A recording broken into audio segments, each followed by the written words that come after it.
Bom dia, boa tarde, boa noite, meu querido aluno. Cá estamos nós de volta, mais uma aula de Direito Administrativo, nesse curso do Começando do Zero. A gente já está vendo um monte de coisa, hoje é a aula 6, se eu não estou errada. A gente já viu a parte de noções iniciais, princípios, poderes, organização administrativa e estamos agora em serviço público. Só que, na verdade, serviço público a gente só começou, né? Só vi quem é que pode prestar serviço público, que já sabemos que, segundo o artigo 175 da Constituição, serviço público pode ser prestado pela própria administração ou por meio de concessão ou permissão. E os concessionários e permissionários nada mais são do que pessoas do setor privado que, mediante uma prévia delegação do poder público, passaram a executar serviços públicos. Só que disso daí nós fomos para os princípios. Aí, por exemplo, vimos exatamente isso daqui, ó. Quais são os princípios que nós já analisamos? Já falamos que existe um princípio chamado de princípio da generalidade, que é o serviço público deve ser prestado a todos. Modicidade tarifária, que o valor da tarifa que se cobra deve ser baixo, módico, até para que várias pessoas consigam ter acesso àquele serviço público. Já falamos da eficiência, que é aquela noção de produtividade mais economicidade. Falamos que o serviço público tem que ser prestado de maneira segura. Falamos da atualidade, que é usada a tecnologia acessível no momento. Falamos da cortesia, que é educação, é gentileza, é urbanidade. E eu disse para vocês que se você só puder estudar um princípio, o princípio que mais cai é esse daqui, ó, princípio da continuidade do serviço público, que nós paramos exatamente aqui, ó. Deixa eu só mostrar para vocês. Quando falamos do princípio da continuidade, nós vimos que a lei não considera descontinuidade a interrupção em algumas situações, como, por exemplo, em uma situação de emergência ou, não sendo a situação emergencial, quando eu for dar um prévio aviso, para quê? Para fazer reparo técnico ou em virtude da inadimplência do usuário. Já vimos isso daqui. E paramos exatamente nesse tópico falando do direito de greve do servidor. Já sabemos que o servidor ele tem direito de greve, salvo se ele for um servidor militar, porque segundo a Constituição Federal, servidor militar nem pode fazer greve nem se sindicalizar, só que essa greve, segundo a Constituição, vai ser feita nos termos de uma lei específica, mas enquanto não existe a lei específica, já que ela não foi feita, o Supremo Tribunal Federal disse que eu vou usar aqui a lei geral. E eu encerrei a aula passada te perguntando uma coisa. E durante esses dias de greve, o servidor está parado, não está trabalhando. Ele fica recebendo ou ele fica sem receber? Aí vamos para a decisão do Supremo. Jurisprudência disse o seguinte, ó, deixa eu pegar só uma caneta aqui para poder puxar para vocês. O Supremo Tribunal Federal disse que os dias de paralisação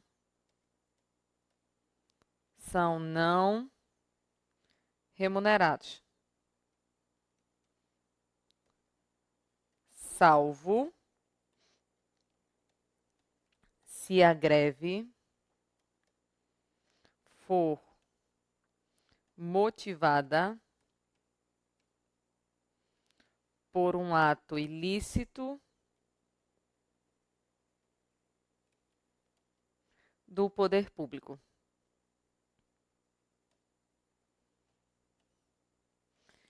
Então, a lógica é, o que, que o Supremo Tribunal Federal disse? Que os dias de paralisação, eles são não remunerados, salvo se a greve for motivada por um ato ilícito do poder público. Então, se perguntar seco na sua prova, você vai dizer o seguinte, que durante o período de greve, o servidor que aderiu à greve, ele não recebe. Então, os dias são não remunerados, salvo se o motivo daquela greve for algum ato ilícito do poder público. Qual é o exemplo clássico disso daqui? Você trabalha para quê, filho? Para receber, né? Então a pessoa está trabalhando, a pessoa está trabalhando, trabalhando, só que receber que é bom, nada. Então o poder público está descumprindo com a parte dele. Então, se o servidor vem a aderir a uma greve em virtude do não pagamento, em virtude de não cumprimento, por exemplo, de acordos do poder público, aí sim os dias serão remunerados. Então, se pergunta seco na sua prova, dias de paralisação, eles são não remunerados, salvo se existir a comprovação de que aquela greve ocorreu por um ato ilícito do poder público. Só que de greve eu ainda quero falar uma coisa interessante da jurisprudência do STJ. Deixa eu puxar para vocês, que é o seguinte, ó. Quero perguntar se um servidor, deixa eu puxar para cá, fazer um balãozinho, um servidor em estágio probatório, que é aquele período de teste que todos vocês vão passar daqui a pouco. Um servidor em estágio probatório, ele pode fazer greve. O que vocês acham? E aí, o que você responde? O que o STJ já disse em relação a esse ponto daqui? Vou copiar as palavras do STJ, tá? Que a simples adesão a uma greve por si só não gera a inabilitação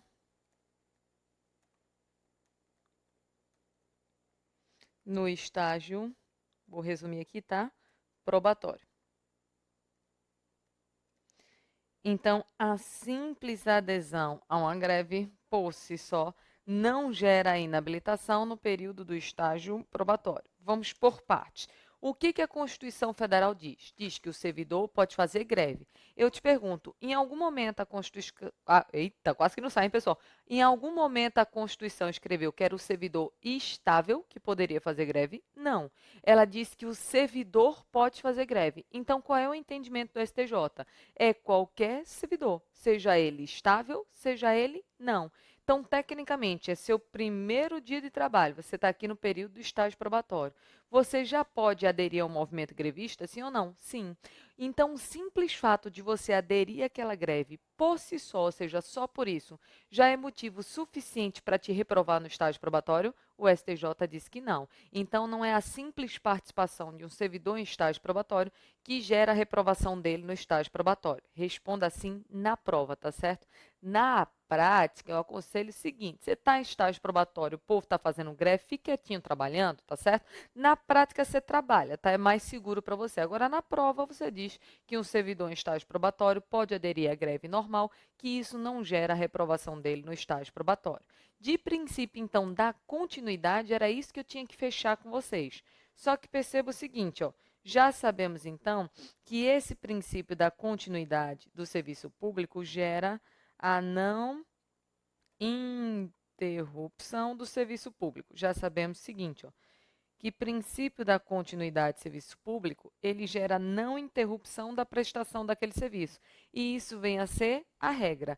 E como eu disse a vocês, de todos os princípios da lei, esse princípio daqui é o que mais cai, tá certo? Por isso que eu estou dando um destaque a ele. Só que muita gente me pergunta o seguinte: professora, qual é a diferença de continuidade para, por exemplo, a regularidade no serviço público? Porque parece quase a mesma coisa pelos nomes. Parece, mas não é. Deixa eu tentar falar de uma maneira mais simples para vocês em relação a isso daqui. O princípio da continuidade é isso, é a não interrupção da prestação de serviço público, e essa é a regra. Como regra, o serviço ele não vai poder vir a ser interrompido. Já a regularidade está muito mais relacionada à manutenção do padrão da prestação daquele serviço e também ao acesso àquele serviço. Um exemplo fácil. Imagina que aqui está o meu celular, minha operadora de celular é TIM. Aí, do nada, o serviço de telefonia simplesmente para de funcionar. Não é emergência, eu não dei prévio aviso, não recebi prévio aviso, o serviço simplesmente parou de funcionar. Está ferindo que princípio?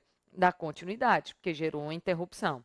Agora, o que é mais comum? Está aqui meu telefone, né? Aí ele funciona bem, aí ele funciona mais ou menos, aí funciona ruim, é ruim pra caceta. Aí fica aqui um tempão, no ruim pra caceta, é melhor. Tá faltando o quê? Regularidade, que seria a manutenção desse padrão. Então, regularidade está muito mais relacionada aqui à estabilidade das relações do que propriamente à interrupção ou não. Agora, uma coisa engraçada dessa parte de princípios é o seguinte, ó. Tu lembra que na aula passada eu já te disse que todos esses princípios estão expressos na Lei 8987 do ano de 95, que é a Lei das Concessionárias e Permissionárias. E o que a Lei das Concessionárias e Permissionárias ela diz? Ela diz que o serviço público ele tem que ser adequado. Serviço público ele tem que ser adequado. Que lindo! E o que é um serviço público adequado? É aquele que respeita todos os princípios, Então, serviço público adequado, quando cair na sua prova, é simplesmente aquele serviço público que respeitou todos os princípios. Aí eu vou ficar devendo uma coisa para vocês, que é exemplo, porque eu não consigo pensar num exemplo no Brasil de um serviço público que tem eficiência e modicidade, que tenha continuidade, que tenha generalidade. Né? É difícil, né? Porque para ser aqui adequado, ele teria que respeitar todos os princípios. Eu não estou conseguindo pensar em um exemplo no Brasil que consiga atender a todos esses princípios. Mas na prova fica fácil, você simplesmente diz que serviço público adequado é aquele que respeitou todos os princípios que nós já estudamos. Então, só para você já ir matando, o que nós já vimos? Já vimos o fundamento constitucional, já estudamos aqui o artigo 175 da Constituição, que é para saber quem é que pode vir a prestar o serviço público, que é o artigo base em relação a esse ponto. Já vimos também aqui os princípios que se encontram expressos na lei das concessionárias e permissionárias, que vai desde o princípio da generalidade até o princípio da regularidade. Eu quero puxar uma observação para vocês aqui em relação ao seguinte, ó. Isso aqui pode ser que caia na sua prova, as bancas gostam disso daqui. Em relação à classificação, em relação à classificação dos serviços públicos, eu vou falar da classificação mais importante para vocês, tá certo? Um serviço público, ele pode vir a ser classificado como uti universi, ou ele pode vir a ser classificado como uti singuli. Então, eu tenho o serviço uti universi e eu tenho o serviço uti singuli. Apesar dos nomes serem estranhos, veja que a ideia vai ser bem simples. Olha a lógica. Uti universi, universo universal, universal geral. Já singuli, singular. Singular, vamos pensar em algo mais individual. Então, tem serviços gerais, tem serviços individuais. O que entraria aqui como serviço uti universi é aquele que vai ser prestado a pessoas indeterminadas. Se ele vai ser prestado a pessoas indeterminadas, puxar um ponto aqui que as bancas adoram, não é possível individualizar o uso. Deixa aqui guardado. Já que o serviço uti singuli, lembra que singuli é singular, singular é individual. Então, é aquele serviço que vai ser prestado a pessoas determinadas. Então, nesse ponto daqui, vamos dizer que é possível fazer a medição individual da utilização do serviço. As bancas adoram isso daqui, da utilização do serviço. Vamos por partes para poder você visualizar que isso daqui é super simples. Vamos pensar em um exemplo de um serviço uti universi. Eu vou puxar aqui como exemplo o serviço de polícia, a parte de segurança pública. Perceba o seguinte, a polícia, ela está na rua para proteger a quem? A todos. Ela está lá desempenhando um serviço que vai realizar a proteção a pessoas indeterminadas. É um serviço de cunho geral.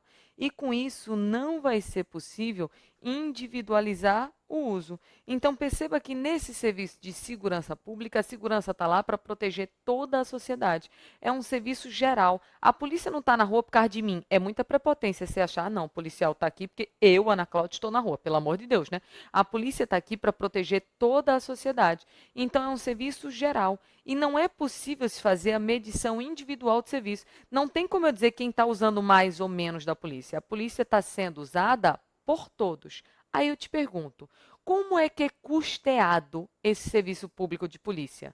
Como é que vem o dinheiro para poder custear aquele serviço?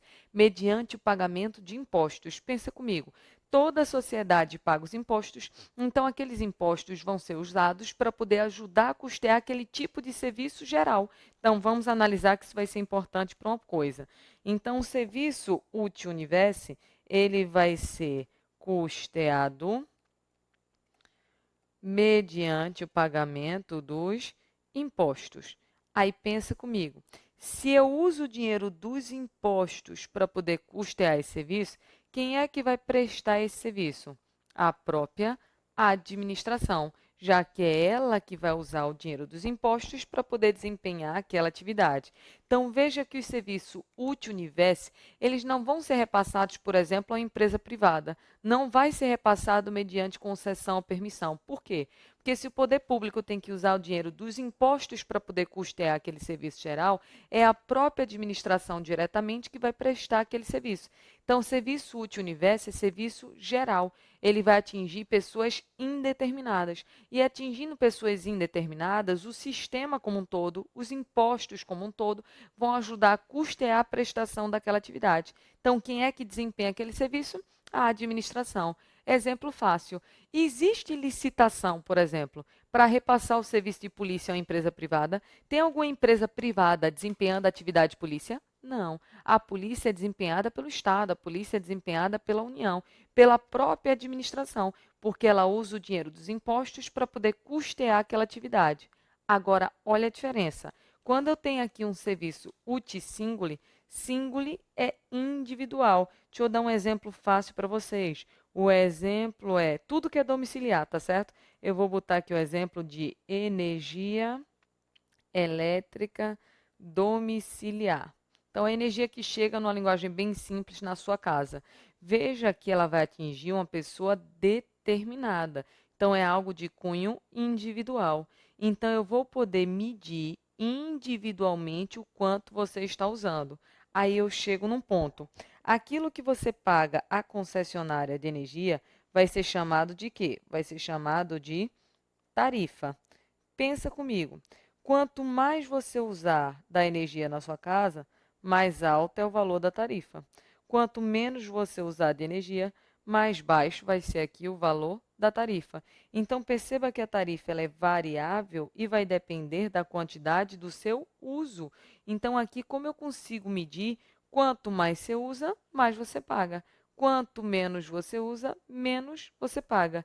Então, enquanto os serviços útil universo eles são custeados mediante pagamento de impostos, que vão ser custeados por toda a sociedade, os serviços útil singuli, eles vão ser custeados aqui mediante o pagamento de uma tarifa. E essa tarifa ela vai ser variável a depender do seu uso. Então, o serviço útil universo, resumindo, como ele está sendo prestado a toda uma sociedade, ele vai ser custeado com dinheiro dos impostos, porque eu não consigo dizer se A, B ou C usou mais ou menos daquele serviço. A polícia, por exemplo, está ali para todos. Agora, no serviço de energia domiciliar, tarifa de telefonia, água domiciliar, perceba que eu sei exatamente o quanto aquele indivíduo está usando.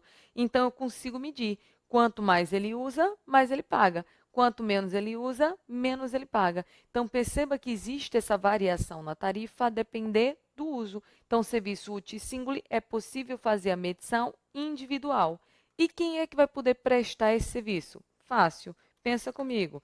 Se ele vai ser custeado aqui mediante uma tarifa, esse serviço individual pode tanto vir a ser prestado pela administração, beleza, mas pode vir a ser prestado mediante uma concessão ou mediante uma permissão de serviços públicos. Pode ser prestado por um concessionário, por um permissionário de serviço público. Essa classificação aqui é a que eu queria chamar a atenção para vocês, porque em provas é a que mais cai. Útil universo serviço geral tem que ser prestado pela administração, já que é custeado com dinheiro dos impostos e atinge pessoas indeterminadas.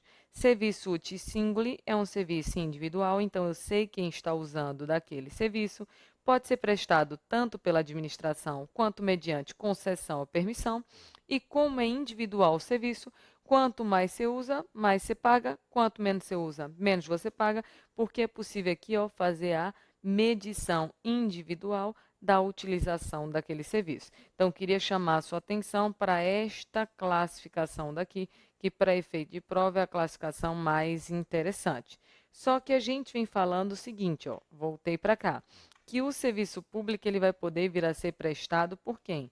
Já sabemos que o serviço público pode ser prestado pelo poder público diretamente, isso já vimos na aula passada, e também já sabemos que o serviço público pode ser prestado mediante concessão e permissão, já sabemos até que é sempre através de uma licitação para poder garantir o princípio da impessoalidade. Só que tem uma coisa, qual é a diferença entre concessão e permissão? É com isso que nós vamos trabalhar agora. Com essa tabela, você vai ver claramente qual é a diferença de uma concessionária para uma permissionária de serviço público. Vamos por partes.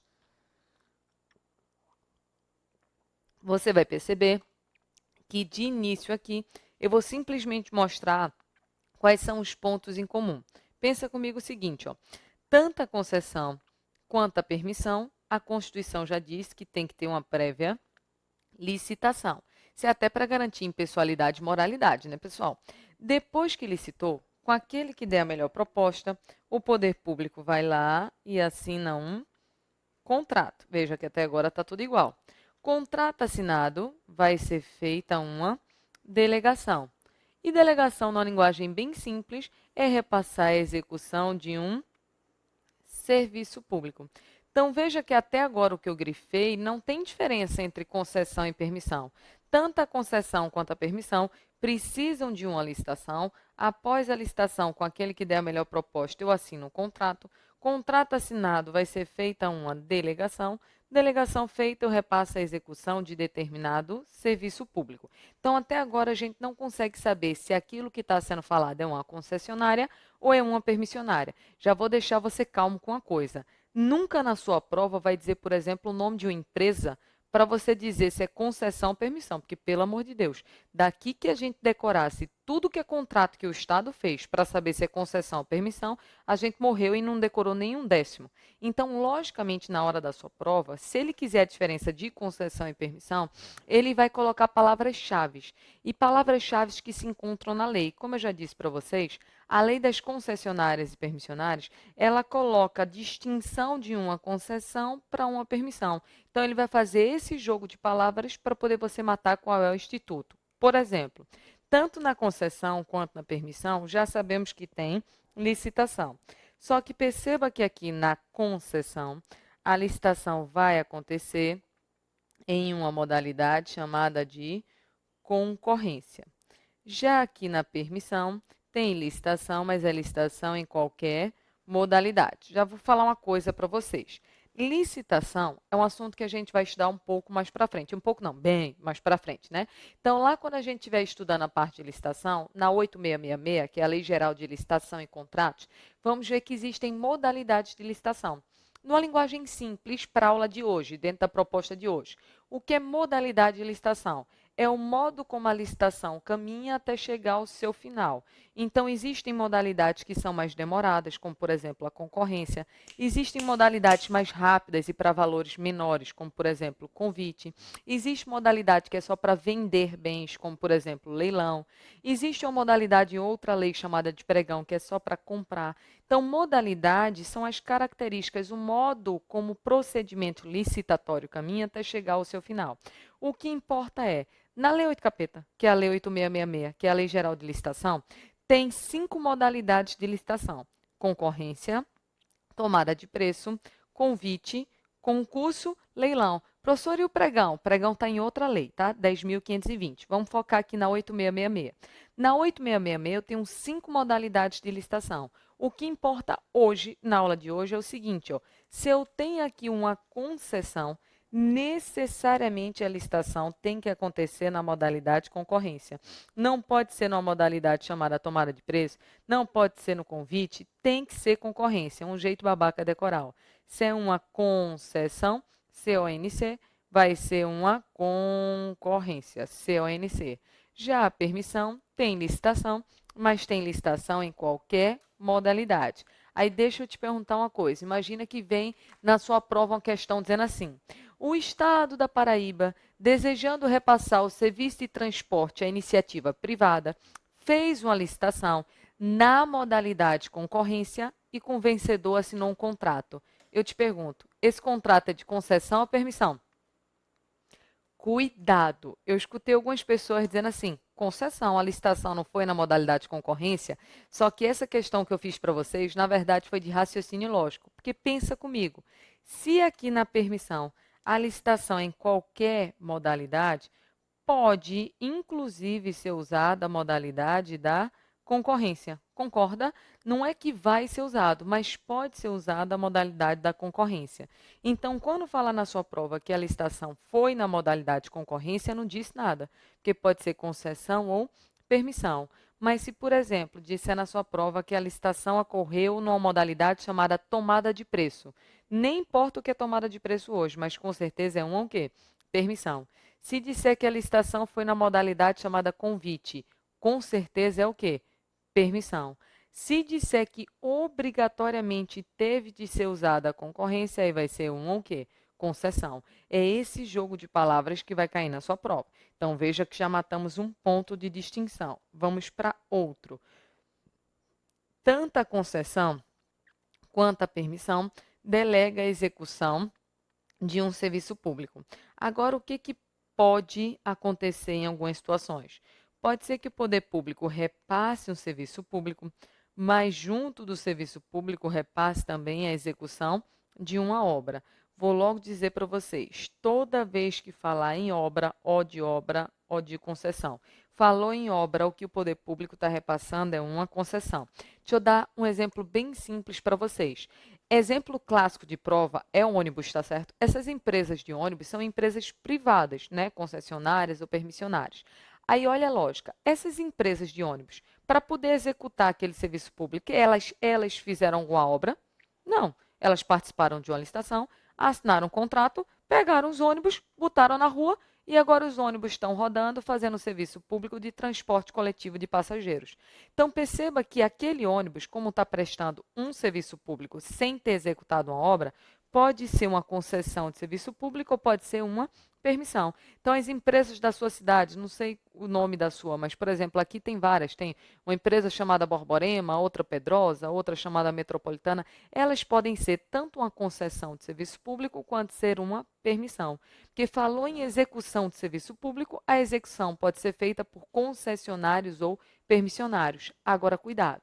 Se junto da execução desse serviço público vier a execução de uma obra, aí com certeza o que está sendo repassado é uma concessão. Vamos mudar o meio de transporte? Um metrô.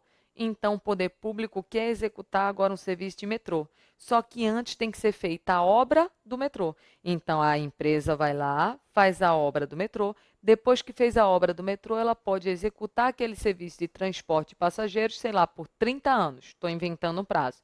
Então, se tem obra junto, com certeza é uma concessão.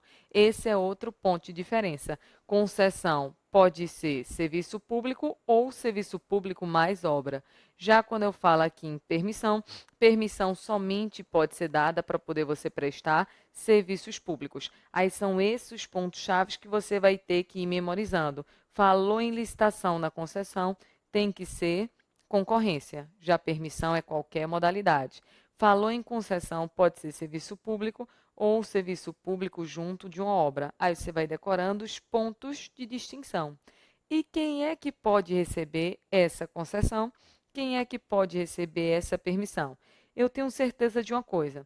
Como você sabe que a concessão e que a permissão, elas são repassadas a algumas pessoas do setor privado, eu creio que a primeira coisa que vem na sua cabeça é que esse repasse está sendo feito à pessoa jurídica. Por quê? Se você lembrar da aula de organização administrativa, já sabemos que essa delegação resulta de um contrato que o poder público fez com a pessoa do setor privado. Agora, essa pessoa vai ser uma pessoa física, vai ser uma pessoa jurídica? Eu creio que a primeira coisa que veio na sua mente foi pessoa jurídica. Só que eu quero montar um esquema para vocês e perguntar: será que uma pessoa física pode ser concessionária ou permissionária de serviço público? O que você acha? Não sei, te conto na próxima parte.